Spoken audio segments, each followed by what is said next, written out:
Today I have a quick unboxing of the Olight Splint. It's Olight's second knife design in collaboration with Kizer, and I have unboxed it here, but we'll get to what's in the box in a minute. And this is what it looks like. It is smaller than the Olight Driver, as we can see here in blue, and I'll show you all about that here in a minute. Olight did send the Splint to me as part of Olight's OFan Day celebration, where Olight has released several new flashlights and other new things. That sale is starting September 23rd at 8 p.m. Central. I have links to where that can be found in the description below. There's up to 50% off some models, some great sales, and like I said, new flashlight models too. There are giveaways to participate in, stories, contests, all types of new fun things. So here's the box. It's typical Olight, nice glossy box, shows the knife in real size.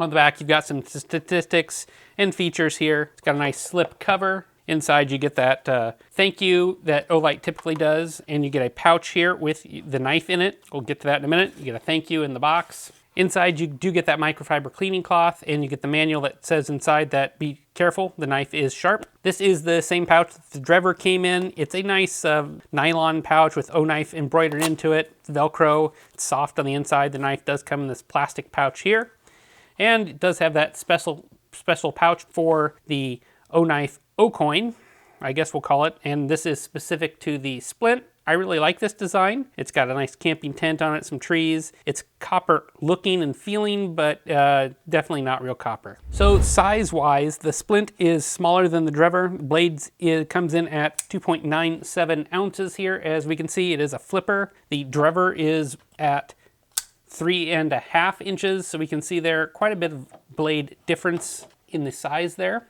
Accordingly, the closed size of the Splint is only 3.96 inches, and there are two colors available of the Splint. You have a black that I've got here, and then you've got a gray that's G10. There's also a premium version with titanium scales and a satin S35VN blade steel. Given Kizer's track record, I have a feeling that that's going to be properly treated and be a nice more premium knife than the Driver. Blade steel on the Splint, on the version I have here, is Böhler's N690. Again, that's the same they used as on the Driver. It's that clip point blade, and it's a little bit interesting. It's full flat ground here on the bottom, then you've got kind of a ledge here for increased strength, and then this upper swedge part, it's got a 90-degree corner there, and you can kind of maybe see that.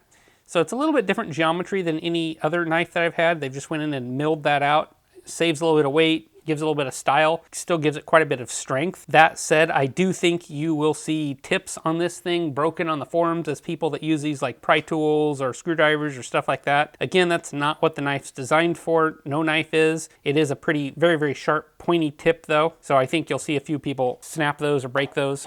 In comparison, the Driver here, it's just got a lot more meat behind that tip, so you're gonna have less of an issue there. Couple of quick comparisons here, just of similar size knives. We've got the Splint in the middle here, the Civivi Elementum, and the Spyderco Delica. So let's open these all up. So you can see size-wise, these all are very, very similar knives. The Endura's got the longest handle and probably the shortest blade of the three. All very useful blades, classic designs. The Civivi's really been a good value knife for the last couple of years when it's been out. Mine doesn't have the best action, but that's because I've messed with it. You got classic Spyderco, and then you've got the new Splint here, which I think is a pretty decent comparison. The action on the Splint is good. You've got three opening mechanisms. You've got the flipper on the back here. The detent here is lighter than on my Driver, so it flips better and easier. I think they did a really nice job. It is a liner lock, as you can see there, and there's a little bit of texture there to help you get a purchase on it. Closes easy. It is on bearings. The second option is that front flipper tab kind of here. I am not good at this, so let's see if I can get it on the first attempt here. Nope. There we go. Second attempt. And that works pretty good if that's your thing. Like I said, it's not my thing. And the third is this thumb stud opening hole, kind of like a Spidey hole, but a little bit different. And that works fine too. It wouldn't work very well if you had gloves or bigger fingers. So I'm going to stick with the flipper for me, but for that, it's pretty good. You do get that deep carry pocket clip. It is blue on this model, nice accent, similar process to what Olight uses on their flashlight clips. No left-hand compatibility here, but it is deep carry and blue pivots for accent, so kind of nice there. It fits deeply in my pocket, and with that smaller size, I really don't notice it in a pair of shorts. It really does carry nicely. and being a little bit smaller, I'd call it even a little bit better than what the Drever was, and I like the Drever. So my conclusion is, as a pocket knife collector and user, the Splint is fun, and it's good to put into the rotation. I'm glad that Olight decided to partner with someone who knows how to make knives and is pretty good at it. It's a super competitive space to be in, especially at this price point of around $52 during the flash sale. I'm really interested to see what Olight does with more premium models and special edition colors. I welcome the addition here of that premium model and hope that it sells well with those titanium scales and S35VN steel. I think if people would have an open mind about a flashlight company also selling knives, I could see this become like a sprint run type of deal where they change out steels or do special colors, kind of like what Olight does with their flashlights. Once they have a few baseline models figured out and what sells best, I really think it's a smart idea for them. And who doesn't love more knives?